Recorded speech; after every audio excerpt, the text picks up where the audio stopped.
It's a mic check. 1 2 1 2 3 4 5. This is a mic check. 1 2 3 4 5 6 7 8 9 10. Microphone check. 1 2 3 4 5 6 7 8 9 10. Did I get one thumbs up? Can I get another? Mic check. 1 2. I got two. Thank you. You doing all right? Yes, sir. Right on, man.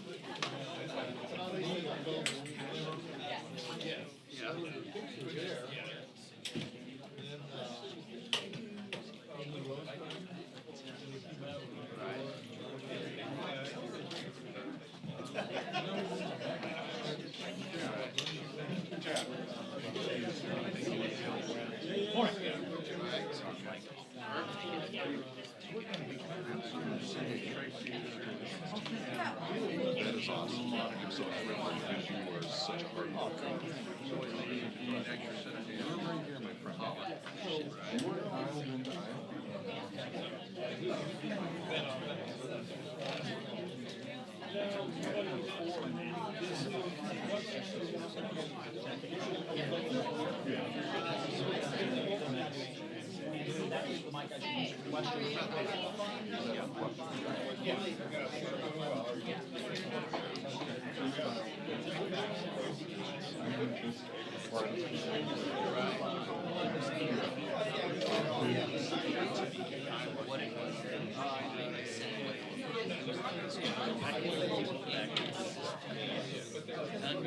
Do you want me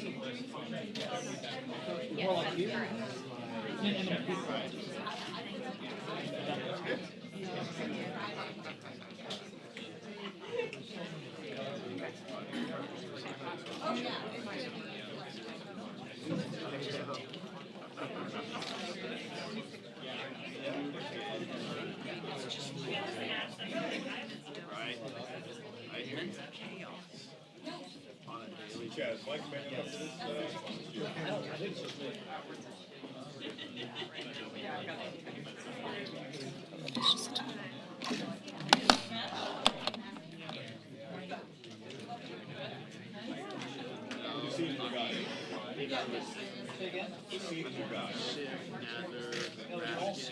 Oh, you're cut, so cut. But then there's going to be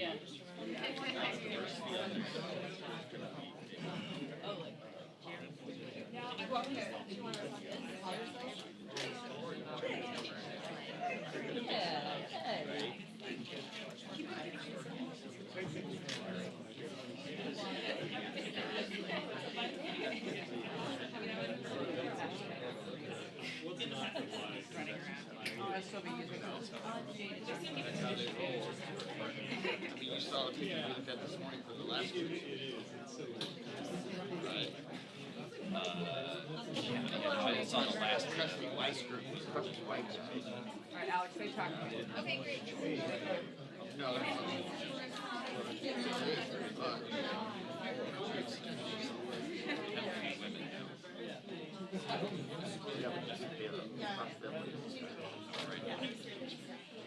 no, I'm saying them, not me. Of course. Of course. Dude, it would all be better.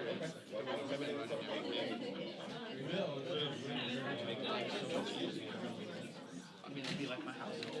You know, you just go, okay. Okay. Go on. I'm gonna go out. Okay. I'll clean the kitchen.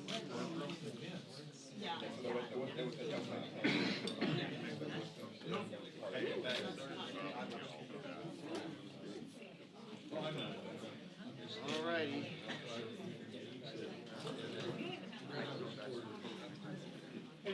I got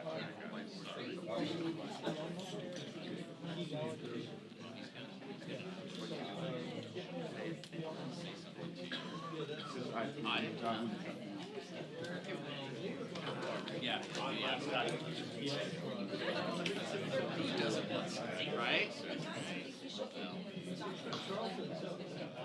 Hi, Bob. I hear you. Sorry. Yeah. Hello. Good morning. We all are. Yes. Right, I'm saying that you What are you doing this afternoon? Me too.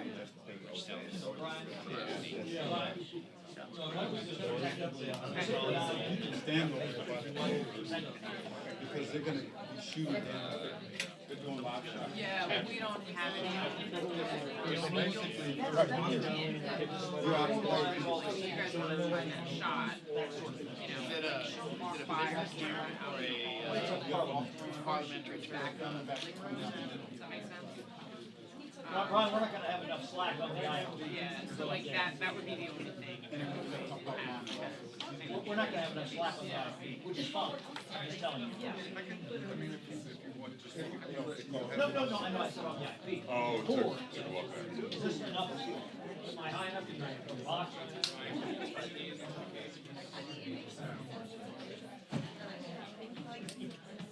Hey, Eric, how you doing? Yeah. Can you put me in PL? Yeah, thanks. Yeah, thanks. Is that what you're doing? That's what I was looking Yeah, at. stand right behind the tape. Stationary somewhat, and then Hey, Monty, just a heads up, our special is gonna be up from that camera, probably, our special report's gonna be up from that camera. Okay. Probably right as she's walking in. You don't mind walking around. Yeah, we're gonna walk around with that.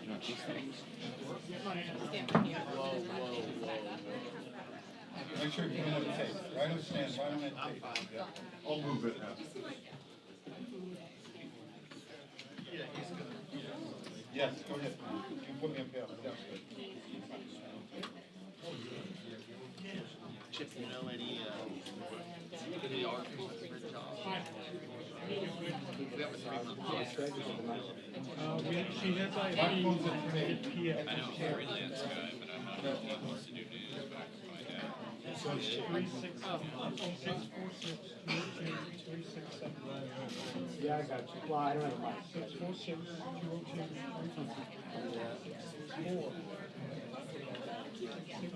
So what do we do? 202 3672. By sir?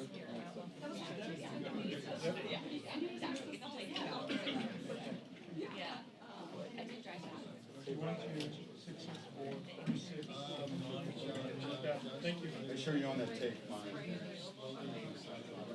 Our guy Greg is Everyone has to switch off.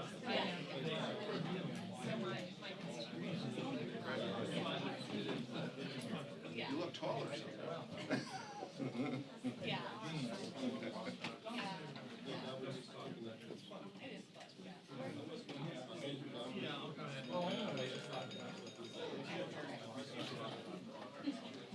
Hey, this is Tracy. Hello, can you hear me? Hey, so, yes, I can. So Casey is on channel 1, and the podium is on channel 2. the entire Russian government resides. The cabinet, yeah. Because Putin was trying to put through a constitution change, give them more power. The cabinet resides. 1, 2, 3, 4, 5, 6, 7, 8, 9, 10. 1, 2, 3, 4, 5, 6, 7, 8, 9, 10.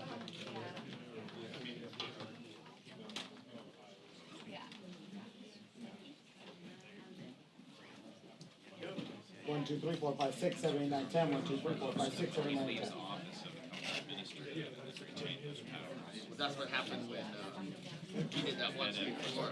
Yeah. Bill, how you doing?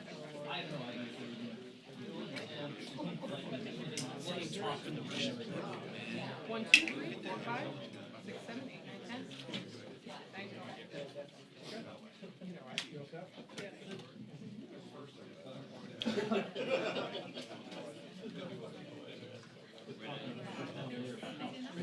Oh, really?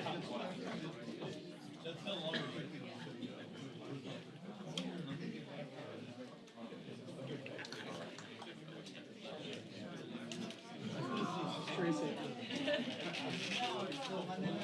Hey. So, Bill, did you get my message that Casey's on 1? Hogan's on 2? Yeah, oh, yeah.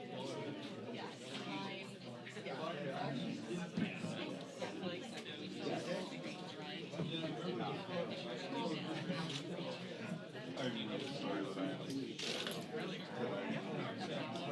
I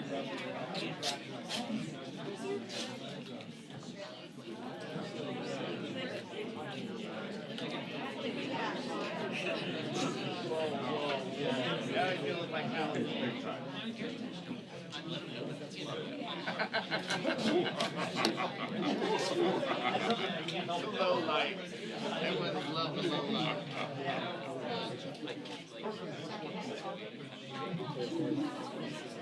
My dad is actually home.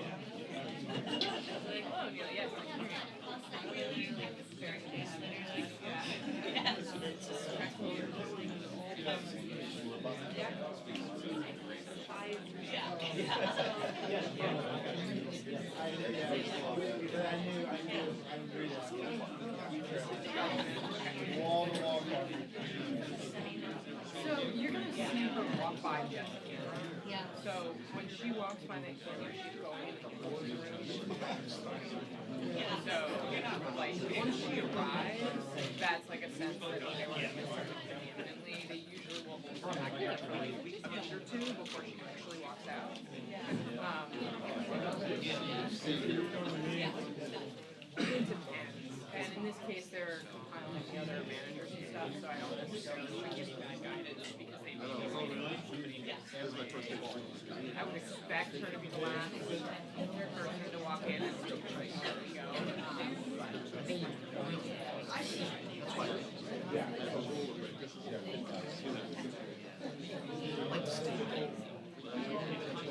Yeah.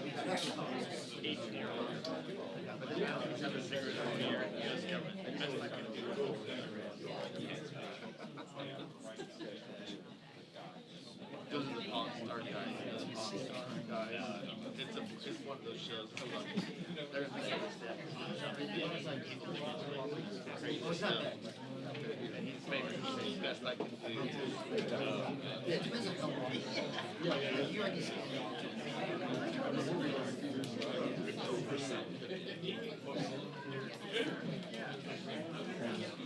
Right there.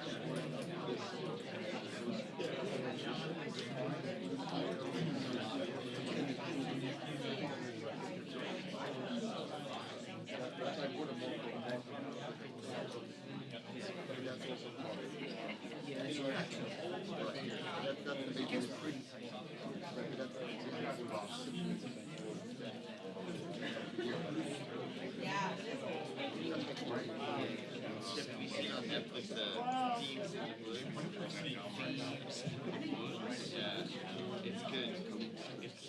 It's in, it's all subtitled. It's in German, French, and Flemish. Yeah. That's just a quick reminder before we get started to please silence your phones, and all staff photographers, please turn off your flashes. Thank you. Flashy. No flashy. No flashy. No flashy flash. Not right now. I won't use it if I'm not using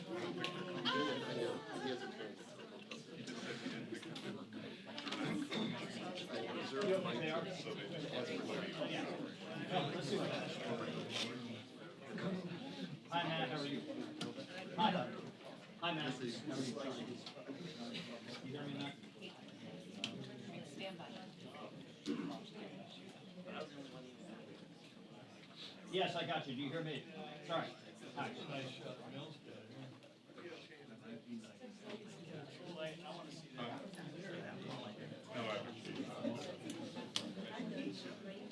We'll be ready for it. She usually runs late. Okay, thanks. We'll be ready for it. Oh, yeah.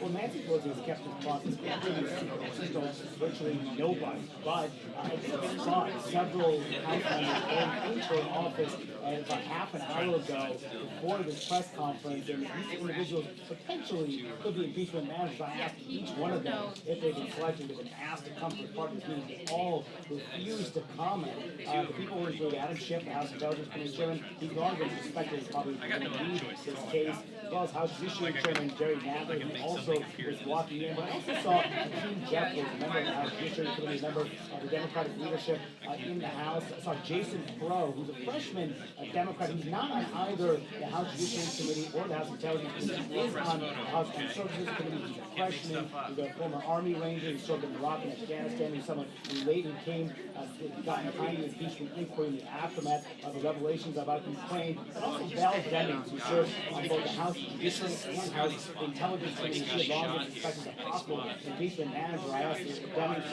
and I asked her if she's been picked. She said, I'm certainly going to find out. So it's not certain if she was told ahead of time. But we'll see if Nancy Pelosi decides to pick these individuals or more individuals. The Clinton impeachment trial, 13 people prosecuted the case. There's been some expectation on Capitol Hill that probably fewer than 13 individuals. We'll see how high it goes, how many individuals are covered. They'll all be here, flanked next to Nancy Pelosi in just a matter of minutes as she makes this decision that will set the stage for this impeachment trial. Nobel Prize winner.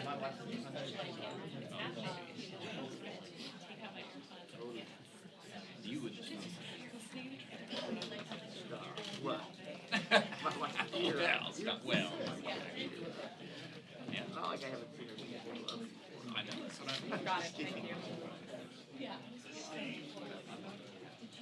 Well, the formal arguments won't occur until Tuesday of next week, but some of the process, some of the ceremonial aspects will begin today. We expect a vote probably in the noon hour, early afternoon, to actually name those impeachment managers that would set the stage of the articles to be transmitted from the House to the Senate. And then later this afternoon, Nancy Pelosi is going to have a formal ceremony signing those papers. The House clerk will also sign the papers. Then the impeachment managers will walk over from the House side to the Senate side. They'll deliver those articles over there. And then we expect tomorrow is when they'll actually be, those articles will be read aloud in the Senate chamber. At that point, that's when the Chief Justice of the Supreme Court, John Roberts, will oversee the trial, will be sworn in. Same as the senators then too will be sworn in. So some of those aspects will take place, and then behind the scenes, each side will start to prepare their arguments for the trial, and that will begin on Tuesday. And the big question is, how long does it last? Will they call witnesses? Will Republicans break ranks and vote to subpoena any witnesses? All that will play out in the days and weeks to come.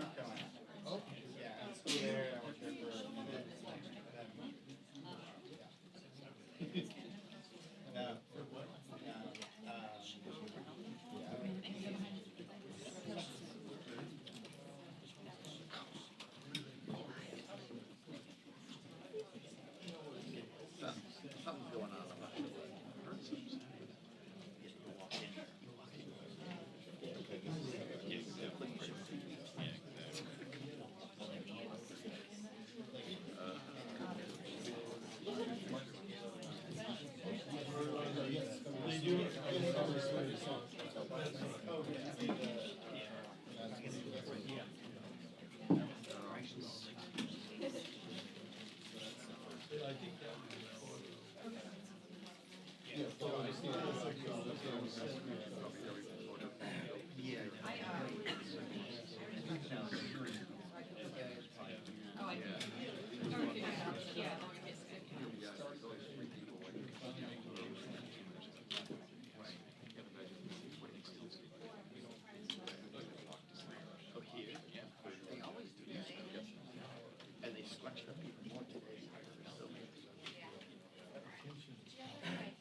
Sarah, If you could avoid just like running in front right here, that'd be cool.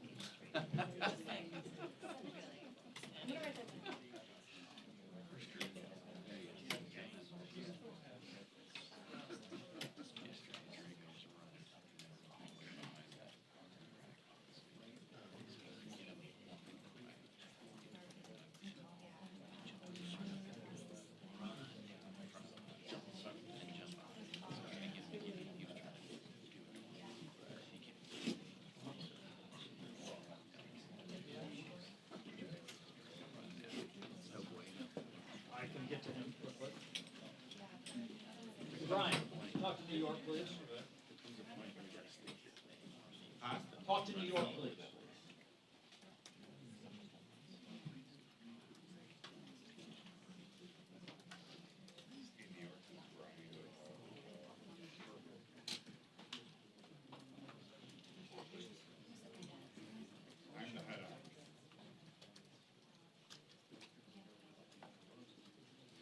I can hear you.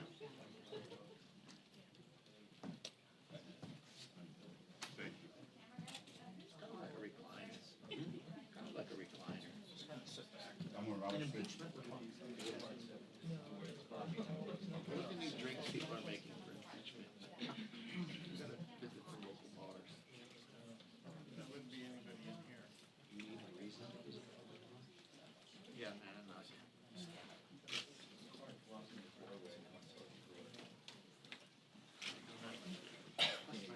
Buddy, he moved out of town. I'll be sitting around on Sunday, waiting for Sunday. He got to Myrtle Beach.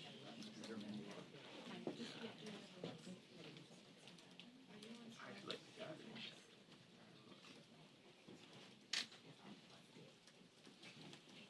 Oh, there he goes. Here we Yep, go.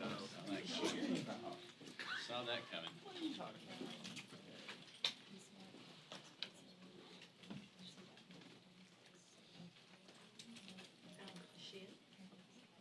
I think we should. I wasn't. No, that's an Ernst. That's classic. Yeah. But you gotta have the fork by the face. The Ernst is just running in front of everybody. Yeah, without it. Or not even, it's not a matter of like Karen, it's a matter of not even like, just. This era is a. You have to do it.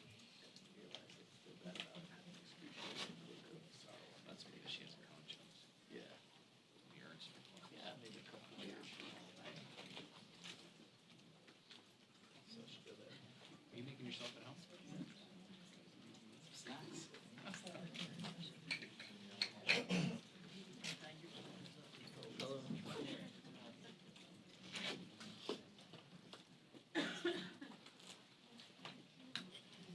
So, the writer novel, Arms, about Christians over again.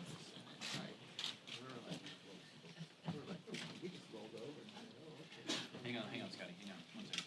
All right, there you go, buddy, there you go. Someone should definitely do his lap. Dave, who's your man? Second? Thank you.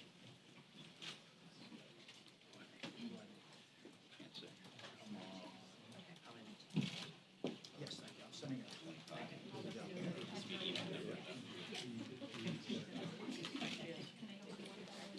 I say six.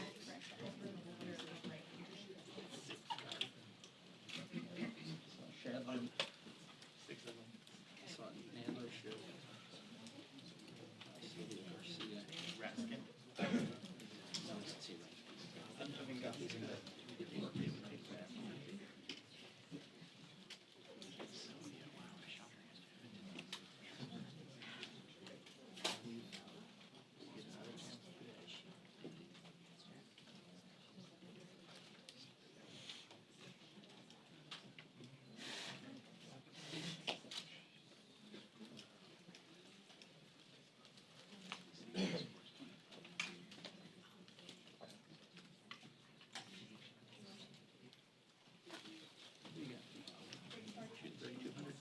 Yes, sir.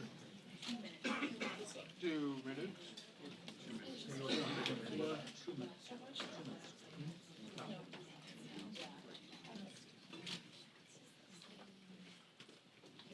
Yeah, I'm almost exactly that.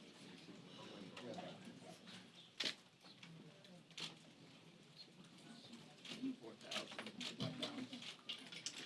I should still be hearing today though, right? And even still, I feel like. Heads up, folks.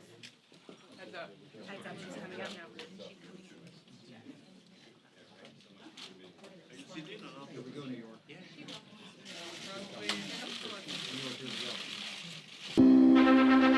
This is an NBC News special report. Here's Chuck Todd. Good morning, everyone. It is just after 10 a.m. in the East, and we are coming on the air to bring you live coverage right now. House Speaker Nancy Pelosi, she's going to be taking the next step of impeachment, naming managers. Let's take a listen. And as you know, I reference temporal markers that our founders and our poets and others have used over time. to place us in time, to emphasize the importance of time, because everything is about time, how we use it, how we mark it. And today is an important day, because today is the day that we name the managers, we go to the floor to pass the resolution to transmit the articles of impeachment to the Senate, and later in the day, when we have our engrossment, that we march those articles of impeachment to the United States Senate. As I've said, it's always been our founders, when they started, when in the course of human events it becomes necessary, when. Abraham Lincoln 7 years ago. Thomas Paine, these are the times that try men's souls, the times that found us. Again and again, even our poets. Longfellow. Remember, listen, my children, and you will hear the midnight ride of Paul Revere on the 18th of April in 75. Hardly a man is now alive that remembers that famous day and year. It's always about marking history using time. On December 18th, the House of Representatives impeached the President of the United States, an impeachment that will last forever. Since December 18th, there have been comments about when are we going to send the articles over. Well, we had hoped that the courtesy would be extended, that we would have seen what the process would be in the Senate. Short of that, that time has revealed many things since then. Time has been our friend in all of this, because it has yielded incriminating evidence, more truth into the public domain. Since we passed the articles on December 20th, 2 days later, new emails showed that 91 minutes after Trump's phone call with President Zelensky, a top Office of Management and Budget aide asked the Department of Defense to hold off on the Ukraine aid. On December 29th, revelations emerged about the OMB director and acting chief of staff Mulvaney's role in the delay of the effort by lawyers in the administration to justify the delay, and the alarm. This is very important, that the alarm that the delay time caused within the administration. On January 2nd, newly unredacted Pentagon emails, which the House subpoenaed and the president blocked, raised serious concerns by the Trump administration officials.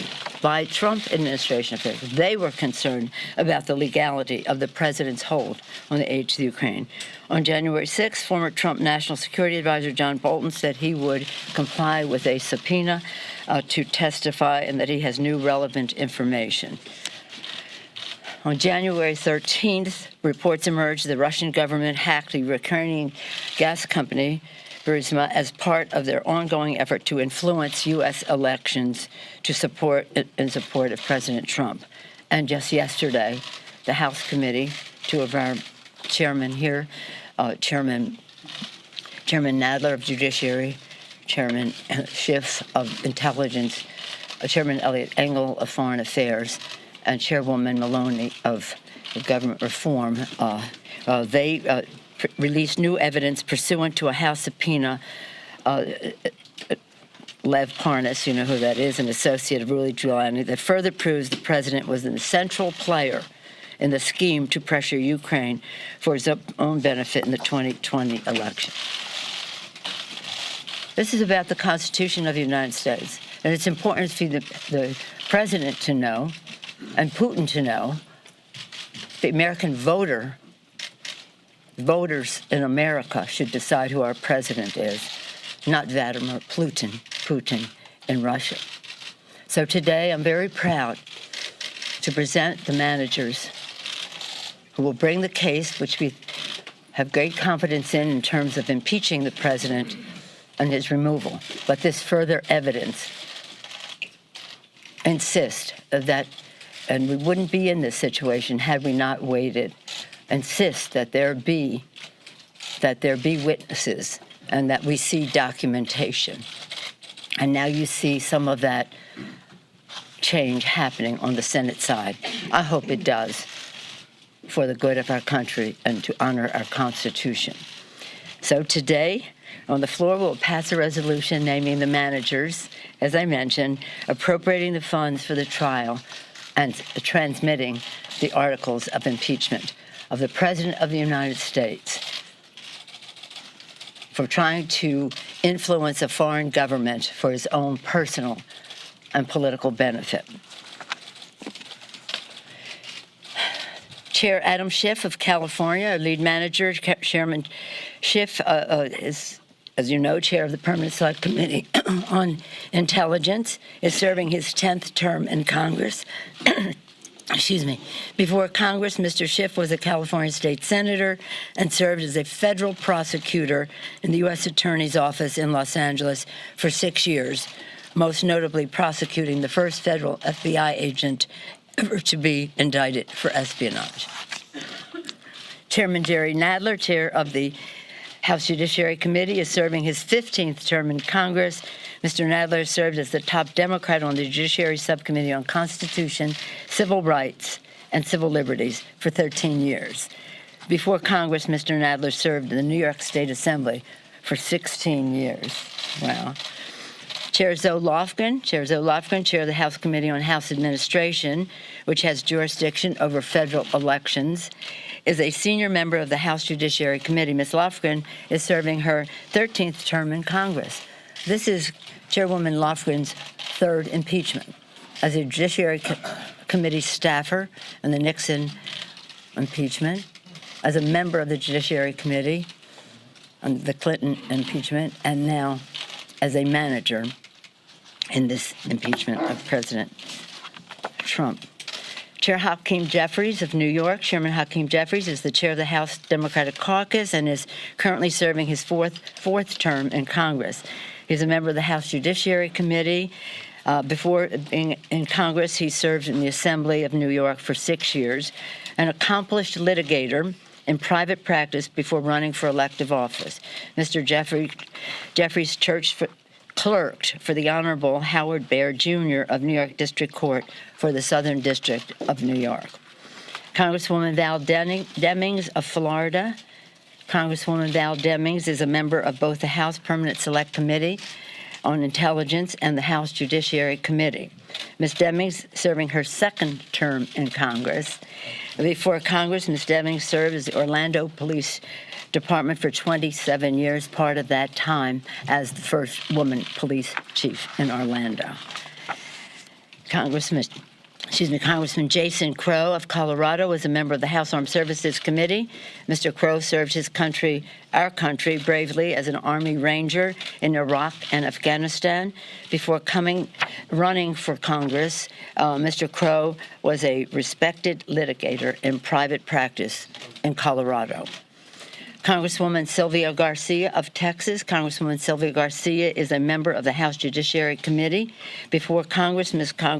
Garcia served in Texas State Senate previously. She was the director and presiding judge of the Houston municipal system and was elected city controller. Ms. Garcia was later elected the first Hispanic and first woman to be elected in her own right to the Harris County Commissioner's Court. As you can see from these descriptions, the emphasis is on litigators. The emphasis is on comfort level in the courtroom. The emphasis is making the strongest possible case to protect and defend our Constitution, to seek the truth for the American people. I'm very proud and honored that these 7 members, distinguished members, have accepted this serious responsibility, again, to protect and defend for the people, defending our democracy. When we leave here, a little bit later at noon, we'll go to the floor and pass the resolution naming the managers officially. But I wanted to say more about them here and to say that the decision to come down in favor of litigators is necessitated by the clear evidence that we should have witnesses and we should have documentation, and we have to make the strongest prosecution, not only of our very strong case, but of all the information that has come forth since. We're going to take a few questions. Speaker Pelosi. Yes, sir. If time has only strengthened your case, why did you rush to have a vote before Christmas? And, Mr. Chairman, why hold only public hearings for just 2 weeks? Well, couldn't you stretch this out longer in order to get this more information that you consider has only bolstered your case? Well, I'll yield to the distinguished chairman, but I will say that we had a strong case for impeachment of the president and removal for the president. Anything more would be in terms of where we go in the Senate, and I'll yield to the chairman. We've always felt a certain urgency about this impeachment, given that the president was trying to get foreign help in cheating in the next election. But as soon as we did take up and pass the articles, Mitch McConnell made it clear that he didn't want a trial in the Senate, that he didn't want to hear from witnesses, that he didn't want documents. And this time has given us the ability to show the American people the necessity of a fair trial, to expose the degree to which McConnell is working hand in hand with the subject of the impeachment, the president, to essentially turn what should be a trial into a sham. And that time has been, I think, very effective in not only bringing new evidence to light, and the evidence was already overwhelming, but also forcing senators to go on record. Do they want a fair trial, one that's fair to the president, but also fair to the American people, or are they going to participate in a cover-up? So I think it's been very effective, and as you've seen, additional evidence continues to come to light that not only has bolstered an already overwhelming case, but has also put additional pressure, I think, on the Senate to conduct a fair trial. And the last thing I'll say is Mr. McConnell has taken to saying that the Senate should only consider the closed record that comes from the House. And as if what the Senate is not a trial, but an appeal from a trial. But of course, the Senate, the framers had in mind a real trial with witnesses and evidence. And if McConnell makes this the first trial in history without witnesses, it will be exposed for what it is, and that is an effort to cover up for the president. Finally, some have suggested, as part of your question, why didn't we wait to get more testimony? Well, we have sought McGahn's testimony, Don McGahn, the president's lawyer, since April of last year. We still don't have a final court judgment. So, yes, we could have waited years to get testimony, further testimony from all the people the president has been obstructing. But essentially, that would completely negate the impeachment power. That is, allow the president, by virtue of obstruction, to prevent his own impeachment. And that was an unacceptable course, particularly when the whole object of the president's scheme was to cheat in the election, which is the ordinary mechanism for dealing with a corrupt presidency. Mr. Chairman, let me just say, I was very discouraged to see Mitch McConnell sign on to a resolution dismissing the case. That, to me, dismissal is cover-up. Dismissal is cover-up. Do you want to speak to that, Jerry? Let me add to that. There is an overwhelming case, beyond any reasonable doubt, that the president betrayed the country by withholding federal funds appropriated by Congress, breaking the law in doing so, in order to extort a foreign government into intervening in our election to embarrass or to try to embarrass a potential political opponent of his. There's overwhelming evidence of that. We couldn't wait because, I mean, some people said, well, you know, let the election take care of it. He's trying to cheat in that election. So it is essential that we bring this impeachment to stop the president from trying to rig, not from trying, he tried, from rigging the next election, from conspiring with a foreign government, as the Russian government attempted to rig our last election. The evidence is overwhelming. The latest evidence with Parnas and Giuliani makes it even more so. It made sense to wait a while as the more evidence piled up, but we have to proceed because the election, the integrity of the election is at stake. Let me add one other thing. This is a test of the Constitution. The president's conduct violates the Constitution in every single way, trying to rig an election, stonewalling the Congress is saying no one may testify because I can have a cover-up despite Congress. But it's a test of the Constitution now. The Senate is intended by the Constitution to conduct a fair trial. The American people know that in a trial you permit witnesses. You present the evidence. If the Senate doesn't permit the introduction of all relevant witnesses... We're listening to a press conference now after Speaker Pelosi named the 7 House managers here. We want to sneak on here really quickly. Andrea Mitchell, the 7, Texas, Florida, California, well represented, Colorado also in there. But this, as Speaker Pelosi said, she was looking for litigators. And she's trying to emphasize that witnesses need to be called, and that if they're not called, it is a sham trial. This is a big bet for Pelosi, because by demanding John Bolton, they risk the Republicans saying, okay, bring on Hunter Biden.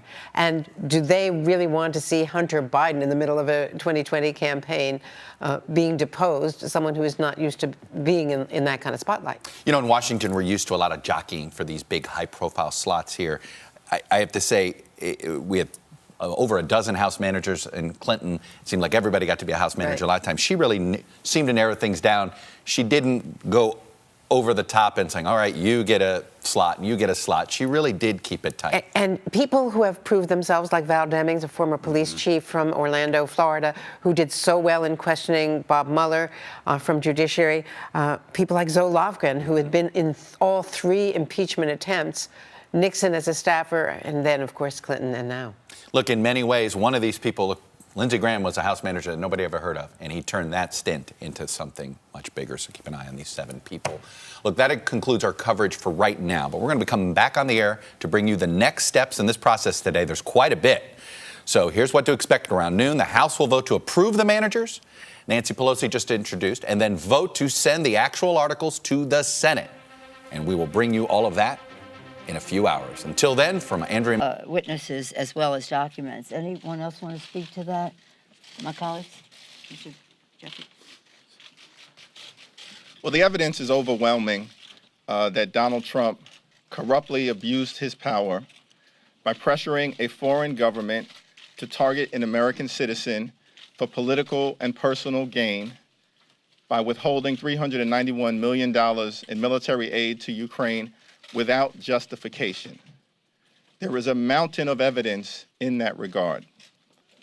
In America, no one is above the law. That is why the House proceeded with great leadership from Speaker Pelosi, Chairman Schiff, and Chairman Nadler to hold this president accountable. The Constitution required it. Our democracy required it. Given the evidence that has been built to date, the American people deserve a fair trial. Our democracy deserves a fair trial. The Constitution deserves a fair trial. So we're going to simply follow the facts, apply the law, be guided by the Constitution, and present the truth to the American people. Speaker Pelosi has given us the space for the American people to weigh in over the last few weeks, which has led at least 4 senators, which is the magic number, to publicly indicate that in their view, a fair trial does include the presentation of documents and the presentation of witnesses. We certainly hope that is what will take place. Mr. Speaker, can I just add, if I could just add really quickly onto this, and I thank Chairman Jeffries. I just want to underscore the importance of documents, because we spent a lot of time talking about John Bolton and other witnesses. Witnesses may tell the truth and witnesses may not tell the truth. Documents generally lie. And in the documents that we submitted to the Judiciary Committee just last night, you see the importance of documents, because included among the Parnas documents we obtained is a letter from Giuliani trying to set up a meeting with the President of Ukraine, Zelensky, to discuss a particular matter. Of course, we know that matter is the investigations that the President wanted Ukraine to undertake of his political opponent. There's been speculation from time to time maybe the President or his allies will throw Mr. Giuliani under the bus. That letter makes clear that Giuliani, in his own words, is acting at the behest and with the knowledge and consent of the President. There is no fobbing this off on others. The President was the architect of this scheme. These documents are important. We have only obtained a very small sample of the universe of documents that the president is withholding. If Mr. McConnell wants to follow the Clinton model, as he keeps professing, all of the documents were provided before the trial. Those documents should be demanded by the senators. If the senators want to see the evidence, they should demand to see the documents and not participate in an effort to stonewall or cover up the president's misconduct. And witnesses were deposed. Yes, you know, as the Speaker mentions, the other, of course, profound distinction between now and the Clinton case is that the witnesses that the House managers sought in the Clinton trial had already testified. Their testimony was known. So the question for the senators then was, do we want to hear them again? And there was another question not present here, which is, do we really want to hear witnesses talking about sex on the Senate floor? That's not the issue before us. The issue here is, does the Senate want to hear from witnesses who have never testified? People who, like other witnesses, have firsthand information. And unless the president is willing to concede everything the House has alleged, these witnesses are very pertinent and relevant. And so this is another profound distinction between the Clinton investigation and trial and where we are today. Madam Speaker, having witnesses for the prosecution opens up potentially having witnesses for the defense, and Republicans have suggested they would like to call Hunter Biden. Are you, the managers, prepared for that? Would you like to speak to that? Let me say, we are prepared, but the relevant question is relevance. Is relevance. In any trial, you call witnesses who have information about the allegations, about the charges. The allegations, for which there's a mountain of evidence, are that the president betrayed his country by trying to extort Ukraine by withholding $391 million in military aid that Congress had voted in order to get Ukraine to announce an investigation of a domestic political opponent. That's the allegation.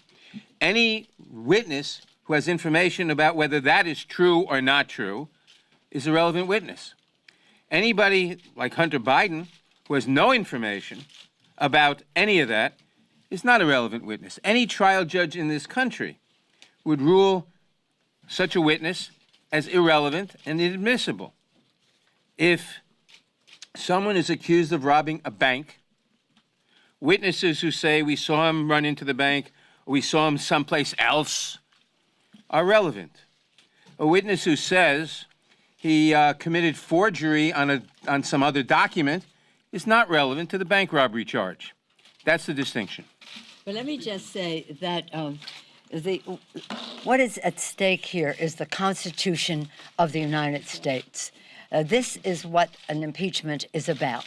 The president violated his oath of office, undermined our national security, jeopardized the integrity of our elections, tried to use the appropriations process as his private ATM machine to grant or withhold funds granted by Congress in order to advance his personal and political advantage.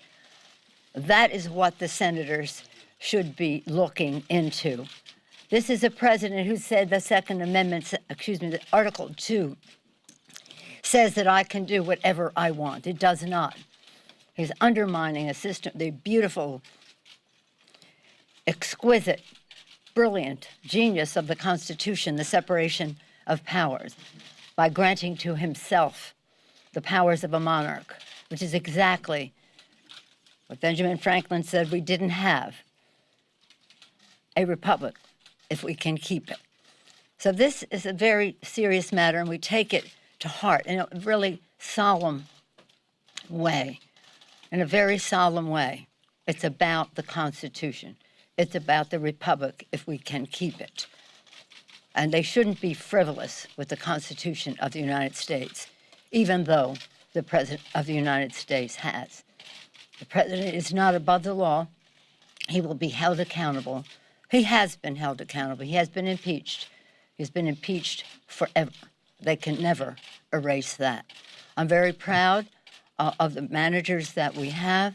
I believe that they bring to this case in the United States Senate great patriotism, great respect for the Constitution of the United States, great comfort level in a courtroom, great commitment, again, to the Constitution. Jerry being the chair of that Constitutional Subcommittee for 13 years, Zoe being involved in 3 impeachments, and the others bringing their intellectual resources and their knowledge to all of this. So I thank them for accepting this responsibility.